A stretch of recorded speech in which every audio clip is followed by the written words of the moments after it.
Mereka udah tahu, tapi kemudian memberikan rekomendasi itu demi apa gitu? Demi apa coba? Kalau bukan demi drama dan ngejekin Pak Jokowi. Kerjain gitu. Nah sekarang Jokowi yang terdesak tuh karena keputusan MK itu meledek dia tuh bahwa yang dia persiapkan bisa dibatalkan sebetulnya oleh rasionalitas publik yang diucapkan dengan sangat bagus oleh Mahkamah Konstitusi hari ini. Kalau dulu PKPU dikeluarkan oleh KPU tanpa melalui konsultasi dengan DPR RI, maka kita juga menunggu hal yang sama dilakukan oleh KPU agar putusan Mahkamah Konstitusi langsung berlaku seketika, nggak pakai alasan macam-macam. Ya, kalau pakai alasan macam-macam berarti KPU-nya udah masuk angin. Mungkin soal siapa nanti yang diputuskan, nah, 3 nama ini tentu tanya, ada nggak Pak Anies di sini kan begitu kan?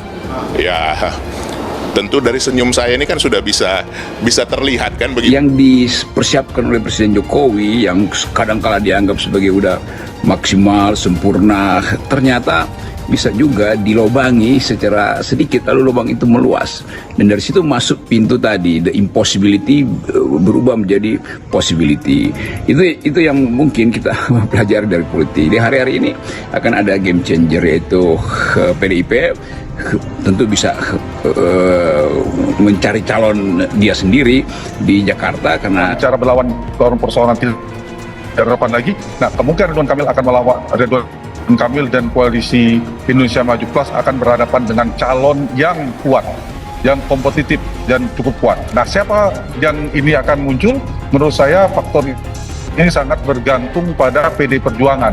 Kan ini bukan persoalan Anies ya, ini persoalan bagaimana demokrasi kita, bagaimana masa depan bangsa ini kan gitu ya. Itu kan rusak banget kalau dengan sistem kartel politik yang main borong semua begitu.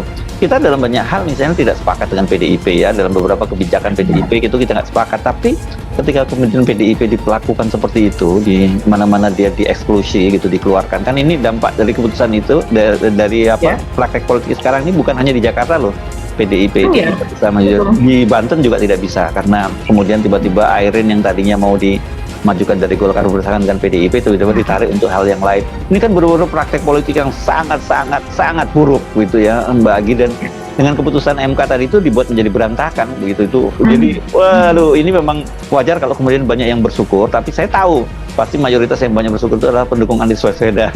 Soal kemudian opsi Pak Anies dengan Pak Ahok, saya rasa dua-duanya tidak bisa bersatu karena secara regulasi Pak Anies maupun Pak Ahok tidak bisa menjadi wakil gubernur begitu ya. Jadi memang harus pilih di antara mereka. Tapi saya percaya bahwa kemudian kader-kader di partai PDIP begitu maksud saya tidak akan kehabisan kader begitu ya. Ada opsi-opsi lain. Ini perlu kita sampaikan bahwa jangan ada pihak-pihak yang coba mempermainkan kedaulatan rakyat. Apa yang sudah diputuskan oleh Mahkamah Konstitusi melalui putusan 60 dan 70 harus kita hargai, harus kita hormati, karena disinilah kedaulatan rakyat ditunjukkan oleh putusan Mahkamah Konstitusi. Dalam hal ini ada yang aneh nih, kenapa tiba-tiba putusannya kok menarik ya, dan terkesan MK ini kembali ke jati dirinya, netral. Oh ternyata Paman Usman gak ikutan. Pada PD Perjuangan, karena PD Perjuangan yang mengantongi boarding pass ini. Oleh karena itu, kalau mau kompetitif, mau bisa bertarung, bisa memenangkan pertarungan, maka elektabilitas menjadi faktor penting. Dugaan saya, yang menjadi variabel bagi PD Perjuangan adalah satu, kadernya, yang kedua adalah elektabilitas yang bisa mengalahkan Ridwan Kamil. Karena itu, Anies Baswedan itu mestinya masuk dalam radar PD Perjuangan. Siapa yang mengorkestrasi agar semuanya bisa nurut dan memainkan dramanya masing-masing?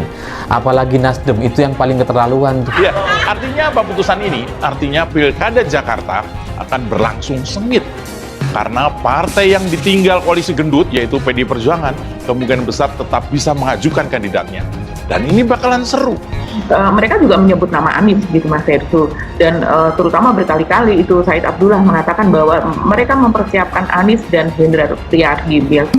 Memang nama itu bukan nama Rano Karno ya, walaupun sebelumnya yang ramai beredar sudah dibuatkan poster oleh para pendukungnya itu adalah Anies dan Rano Karno, kan begitu ya Mas Hersu, sudah ramai itu posternya dulu. Nah sekarang MK itu kembali kepada jati dirinya dan kemudian membatalkan gugatan terkait batas usia cagup cawagup, sehingga membuat Kaisang resmi batal atau game over dari Pilkada 2024 dimanapun tahun ini gitu ya. Itu sih, jadi tafsirnya jelas bahwa Kaisang tidak boleh masuk dalam gelanggang dan Anies harus dimungkinkan masuk dalam gelanggang. Jadi keputusan MK itu bukan untuk meloloskan Anies dan membatalkan Kaisang.